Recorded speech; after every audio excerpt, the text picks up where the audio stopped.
तुम परिहास में भी किसी का अमंगल करने की सोच बंद कर दो, तुम्हारा कभी अमंगल नहीं होगा। दूसरों का तुम अहित करते हो, दुख देते हो, और तुम सुखी होना चाहते हो, असंभव। ये अज्ञान की वृत्ति हटा दो। परिहासे भी, मजाक में भी किसी को दुख मत दो, मजाक में भी किसी को ऐसे कटु वचन मत कहो जो उसके हृदय को छू जाए, हृदय को दुख पहुंचा दे। और यदि तुम्हारा कोई अपमान करके कड़वी बात कहे तो बोले बधिरा, बहरे बन जाओ, सुनो ही मती, नहीं सुनना। जैसे कोई पागल आदमी हमें गाली दे, अपनी कुचेष्टाएं हमारे ऊपर करे, तो हमें ये रहता है पागल है। ऐसे ही त्रिगुणात्मिका माया के द्वारा जिनके ज्ञान का अपहरण कर लिया गया है, सतमार्ग के पथिक की वो अवहेलना करें, निंदा करें, दोष दृष्टि करके, दोष निकाल करके उनको प्रकाशित करें, वर्णन करें, कोई फर्क नहीं पड़ना चाहिए, क्योंकि वो बेचारे पागल हैं। त्रिगुणात्मिका माया अविद्या के द्वारा उनकी बुद्धि मलिन कर दी गई है। इसलिए भगवत मार्ग के उपासक को जब कोई निंदा करे, गाली दे, कटुवचन बोले, तो बधिरा, बहरे की तरह हो जाना चाहिए, हमें सुनाई ही नहीं दिया, ऐसी उपेक्षा कर देनी चाहिए। पर हमारे द्वारा परिहासेप्यन्या अप्रिय कथन, हंसी मजाक में भी किसी का अप्रिय वाणी से अपमान नहीं करना, किसी की चुगली नहीं करना, किसी की निंदा नहीं करना। हमारी कोई करे तो बहरा बन जाना, सुनना ही नहीं।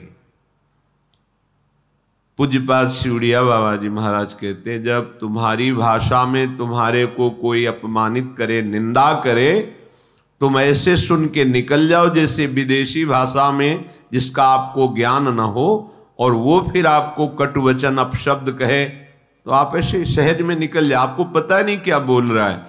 जब पता हो क्या बोल रहा है फिर भी हमारे अंदर कोई फर्क ना पड़े, तो समझो हम उपासक हैं अध्यात्म मार्ग के। परेशान दोषानुश्रुतिमनु विलोकेंध नयनः, जब दूसरे के कोई ऐसे हमें दोष दिखाई देने लगे कि देखो ये तो वृंदावन में आके ऐसा कर रहा है, ये तो ऐसा कर रहा है, या कहीं भी, तो समझना चाहिए हमारे पतन का समय आ गया है। पहचान है ये। परदोष दर्शन, परदोष वर्णन, परदोष श्रवण, ये परमार्थ में पर्दा डाल देते हैं, पता ही नहीं चलेगा अध्यात्म किसे कहते हैं।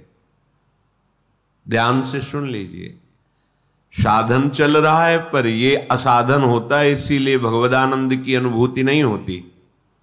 परदोष दर्शन, परदोष कथन, परदोष श्रवण, ये तुम्हारे परमार्थ का अपहरण कर लेंगे।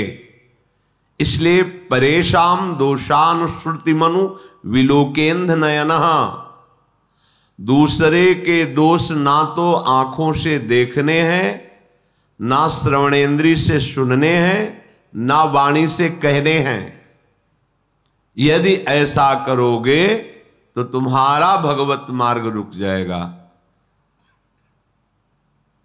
भजन करने से जो भगवदानंद की अनुभूति होती है वो ऐसे उपासक को बिल्कुल नहीं अनुभूति होने देगा। ये बात छिद्रान्वेषण जिसे कहते हैं, परदोष दर्शन, पर चर्चा, दूसरे के दोषों का कथन, पर दोष श्रवण, दूसरे की निंदा को सुनना।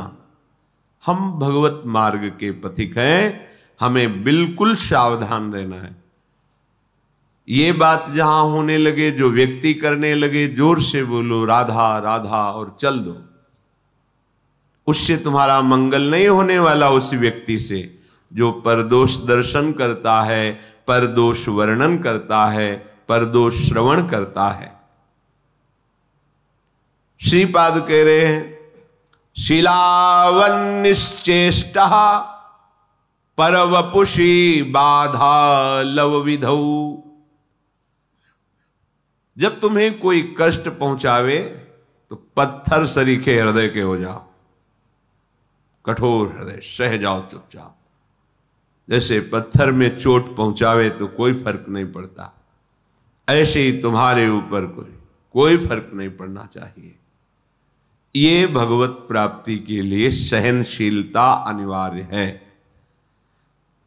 तो कोई भी हमें पीट के चला जाए, हम सह जाएं, ऐसे तो बहुत अत्याचार बढ़ जाएगा। नहीं, ऐसे तो कोई हमें पीट के ही चला जाएगा, नहीं।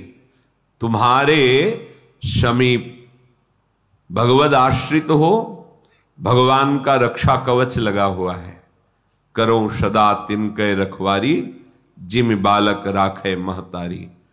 आपको पुष्ट करने के लिए, परमार्थ का सूरवीर योद्धा बनाने के लिए भगवान थोड़ी छूट दे दें, भले किसी को अपमानित करो इसे। देखो कैसा लगता है इसको। अपमानित किया, वो बहुत दुखी हुआ, रो दिया प्रभु से। फिर प्रभु किसी न किसी रूप में शास्त्र, संतजन, गुरुजनों से समझाएंगे, ये तुम्हारी स्थिति ठीक नहीं है, सहना सीखो। जब ये द्वंद्वों को सह जाओगे तब महाप्रेम को सहने की सामर्थ्य आएगी। तुम द्वंद्वों में विचलित हो रहे हो, कोई अपमानित कर दिया, गाली दे दिया, तुम रो पड़े, फिर महाप्रेम को कैसे सहोगे? वो प्रभु तुम्हें समर्थ बनाने के लिए भले किसी को प्रेरणा कर दे, अन्यथा कोई ऐसा पैदा नहीं हुआ कि भक्त का बाल बांका कर सके। वो हाथ उसी समय नष्ट हो जाएगा जिस समय भगवान के जन की तरफ वो अन्य भाव से हाथ उठाएगा। अपमान भावना से राम रोष पावक सो जरई, जो अपराध भक्त कर करे। हमें चाहिए सहनशीलता। अगर कोई हमें कटुवचन कह रहा है, कोई पीड़ा पहुंचा रहा है, चुपचाप सह जाओ। ये भगवान आपको मजबूत करना चाहते हैं, प्रेम मार्ग का शूरवीर योद्धा बनाना चाहते हैं। तुम्हारे हृदय में ऐसी सामर्थ्य दे, सच्ची मानिए। नहीं तो बड़े बड़े महापुरुषों को इतनी सामर्थ्य है उनमें, भगवान अधीन है और उनको भी कोई पीट दे, कष्ट दे दे, ये खुद विधान बनाते हैं। श्री माधवदास बाबा जी समुद्र के किनारे पर्णकुटी में दरवाजे की तरफ पीठ करके, कुटिया की तरफ मुख करके कि कोई भजन में विक्षेप ना पहुंचाए, ऐसे बैठते थे। छोटी सी झोपड़ी थी, तो दरवाजे की तरफ पीठ है और पीछे की तरफ ऐसे मुख किए, निरंतर भजन में। 2-2, 3-3 दिन हो जाते, भोजन के लिए भी नहीं जाते। श्री भगवान करुणा करके स्वयं जगन्नाथ जी अपने भोग की थाल लेकर आए। बाबा, ये जगन्नाथ जी का प्रसाद है, प्रभु ने भेजा है, पालो। हाँ, रख दो, हमारा भजन पूरा होगा, हम उठेंगे, प्रसाद पालेंगे, थाल यहीं धो के रख देंगे, तुम ले जाना। अच्छा बाबा, रख के चले गए। समय हुआ भजन पूरा, तो देखा है तो स्वर्ण की थाल, भगवत प्रसाद, आनंदित होकर पाया और समुद्र में मार्जन करके थाल रख दी। अब वहां थाल गायब हो गई भोग की। किसी ने बताया, हमने देखा समुद्र किनारे पर्णकुटी में वो थाल धुली हुई रखी, माधवदास बाबा क्या। भगवत पार्षद जन आए, तुमने थाल चुराई, पिटाई की? कुछ नहीं बोले। जब भगवान ने भोग प्रसाद दिया तो जैसे उसमें आनंद, ऐसे भगवान के पार्षद धक्का मुक्की करके पिटाई करे, उसमें आनंद। किसने के? उनको ये समझ नहीं है कि ऐसे एकांतिक गर्भगृह से भोग की थाल भला बाबा के, और अगर ले जाते तो सब बाहर ही तो बैठे थे ध्यानस्थ कि भगवान भोग आरोग रहे, पार्षद बैठे हुए चिंतन कर रहे। पर वहां प्रभु पिटाई करवाना चाहते थे। नहीं, किसी की ताकत है कोई छूले भक्त को, क्यों करवाना चाहते? अपने भक्त को मान रहित, देह भाव रहित, हृदय में ऐसा महान पुष्ट भगवत प्रसाद पा रहे हैं, भगवत पार्षदों से पिटाई दोनों समान। इसीलिए भक्तजनों के साथ कभी कभी ऐसे बर्ताव हो जाते हैं तो उनको ये नहीं सोचना चाहिए कि कहाँ गए भगवान, रक्षा क्यों नहीं की।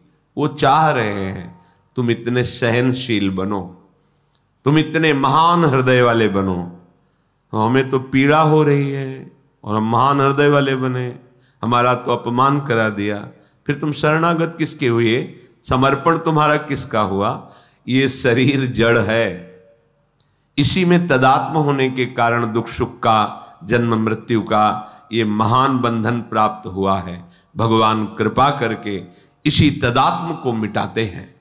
वो अभी अविद्या का प्रभाव, इसलिए बात समझ में नहीं आएगी।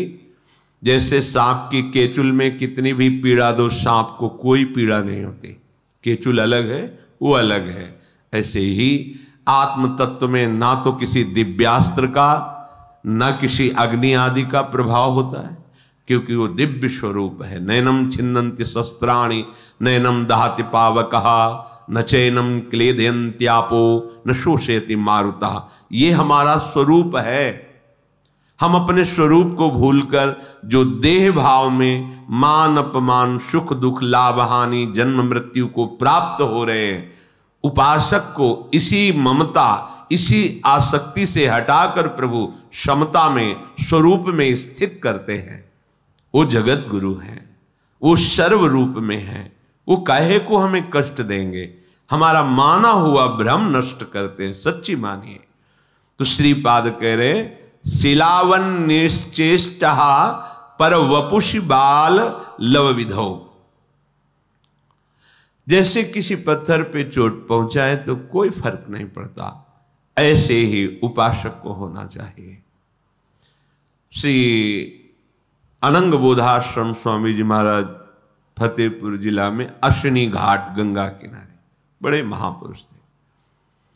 जब से गुरु जी ने संन्यास दिया था, गंगा जी की रेती के सिवा कभी ऊपर नहीं चढ़ते थे। जहां संन्यास दिया था बस वहीं, वैसे ही दिगंबर जैसे संन्यास दिया गया था, निर्वस्त्र संन्यास दिया जाता है। गंगा जी में खड़े करके बड़ा करुण प्रसंग होता है। आपका कौन, तो गंगा में हाथ उठा के, तो भगवान नारायण के सिवा कोई नहीं। इसी बात को आज जीवन निर्वाह करना होता है, नारायण के सिवा कोई। फिर वो व्यवहार रक्षा के लिए लंगोटी और अचला आदि देते हैं। उन्होंने मना कर दिया, गुरुजी जब एक बार उतार दिया अब दोबारा जीवन में नहीं धारण करेंगे। दिगंबर ऐसे रहते, वो भी कभी कभी, जैसे एक वकील साहब थे, उनके यहाँ रोटी बंटती थी गरीबों को, सुबह कभी कभी लाइन में खड़े हो जाते थे, प्रच्छन्न वेश, जटाएं, नंग धड़ंग। अब 30 किलोमीटर चल करके गए। अब वहां नौकर लोग थोड़ी पहचानते थे कि इस उच्च कोटि के ज्ञान संपन्न महापुरुष, जिनको धर्म सम्राट करपात्र जी भी साक्षात ब्रह्म अनुभव करते हुए साष्टांग दंडवत करते थे, बेलाइन में ऐसे घुस जाते, वो धक्का मारते, फिर और जगह से घुसते, 2-3 थप्पड़ मारते, पागल है, लाइन में पीछे खड़ा हो। 2-4 बार ऐसे पिटते, जानबूझ के चेष्टा करते। जो बांटने वाले मालिक थे, बंटवाने वाले, वो एक दिन आए, उन्होंने देखा, अरे स्वामी जी, गए साष्टांग दंडवत के, अरे स्वामी जी आप, अरे बोले तुम जाओ, हमारा काम मत बिगाड़ो, चलो तुम अपना काम करो। उनको डांट दिया। हम नौकरों के होश उड़ गए कि अगर स्वामी जी ने कह दिया तो हमारा तो क्या होगा। जिनको मालिक साष्टांग दंडवत करा उनको हमने पीटा, ऐसा मुस्कुराए चले गए। प्रभुदत्त ब्रह्मचारी जी ने पूछा, भगवान आप ऐसी लीला क्यों करते हैं?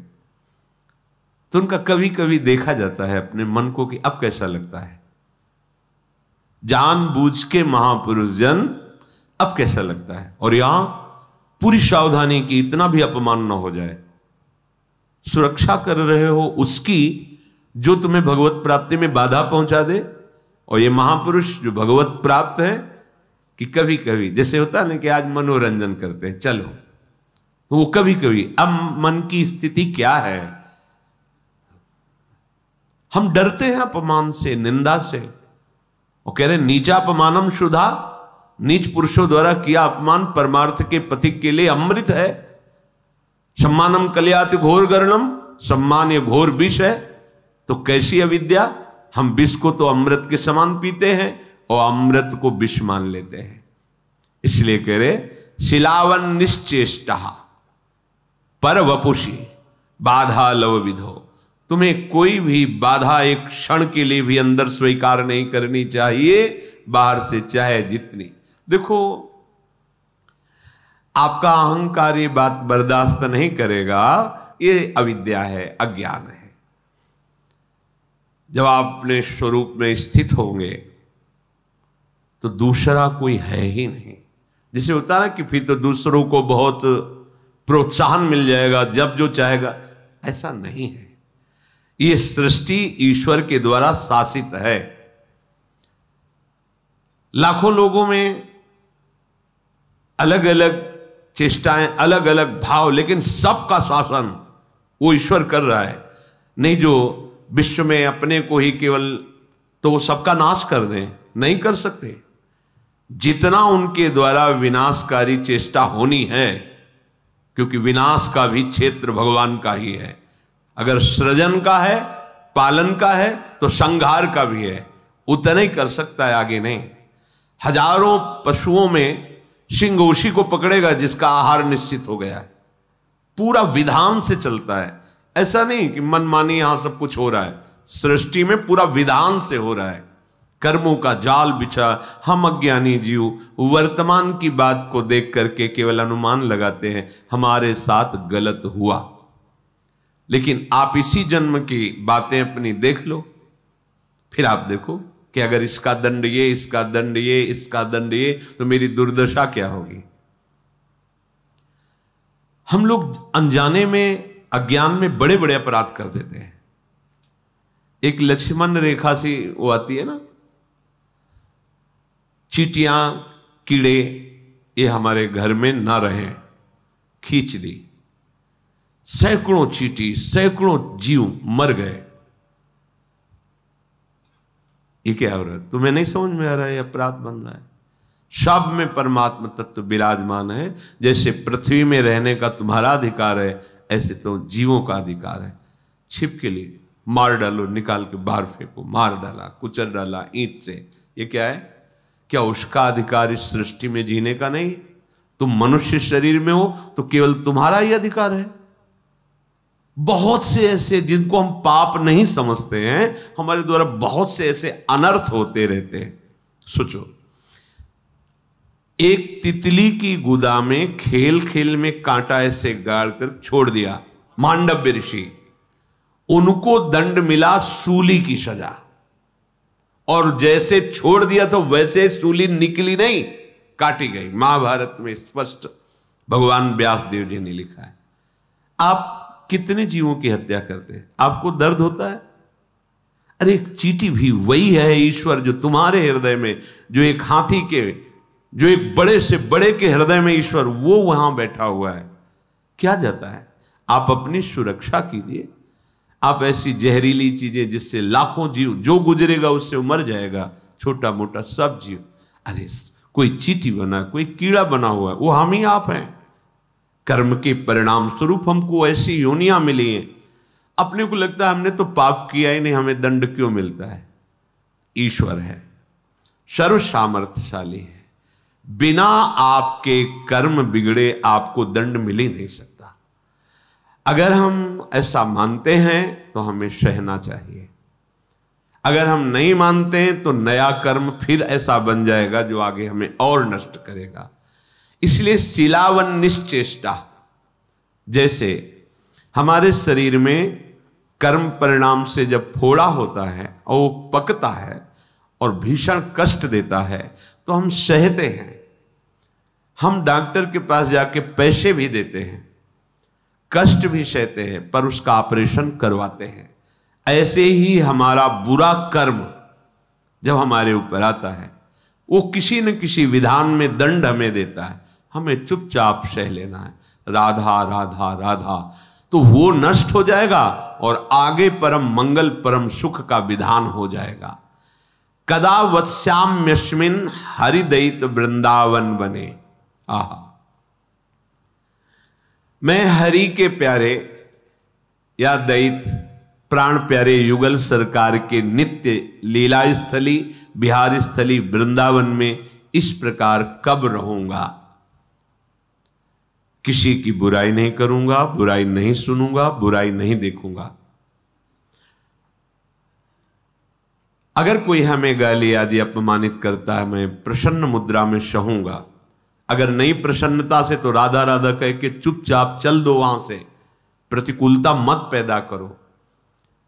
अगर कोई हमें कष्ट देता है तो मेरे ही कर्म का फल है, मैं ऐसा मानकर उसे सह लूंगा और प्रिया प्रीतम के चिंतन में श्री धाम वृंदावन में अपना जीवन व्यतीत करूंगा, सीधे भगवत प्राप्ति। षोड्वापि दुखानि सुदुस्सहानि त्यक्त्वाप्यहो जाति कुलादिकानि भुक्त्वा स्वापाकैरपि थुत्कृतानि वृंदाटवीवासमहं करिष्ये। अब मैंने निश्चय कर लिया है कि इस जन्म में मुझे प्रिया प्रीतम की प्राप्ति करनी है, अर्थात महान सुख महान स्थिति प्राप्त करनी है। तो तैयार हो जाओ अतिशह दुषह दुख सहने के लिए, दुषह दुख सहने के लिए। अब कोई ये कहे कि दुषह दुख सहने और भगवत प्राप्ति, नहीं, फिर हमें नहीं चाहिए, हमें तो सुख चाहिए। यही दुष्टा दुख तुम्हें सहना पड़ेगा कि तुमने जो मिथ्या आसक्ति प्रेम पैदा कर लिया है जगत में, अब इससे हटने में तुम्हें दुख लगेगा। जैसे तुम्हारा जो अभ्यास नशा करने का है, भोग भोगने का है, नाना प्रकार के मनोरंजन कुचेष्टा करने का है, अब उनसे जब हटने की बात आएगी तो आपके मन को दुख लगेगा। ये सहने के लिए तुम तैयार हो जाओ। षोड्वापि दुखानि सुदुस्सहानि, यद्यपि ऐसा सहना बड़ा कठिन होता है। मन कह रहा है ये देख लूं और उसे आप रोकेंगे तो आपको कष्ट देगा, दुख देगा। ये भोगूं, आप उसे रोकेंगे वो आपको दुख देगा। ये सहे बिना अध्यात्म का प्रकाश नहीं होता।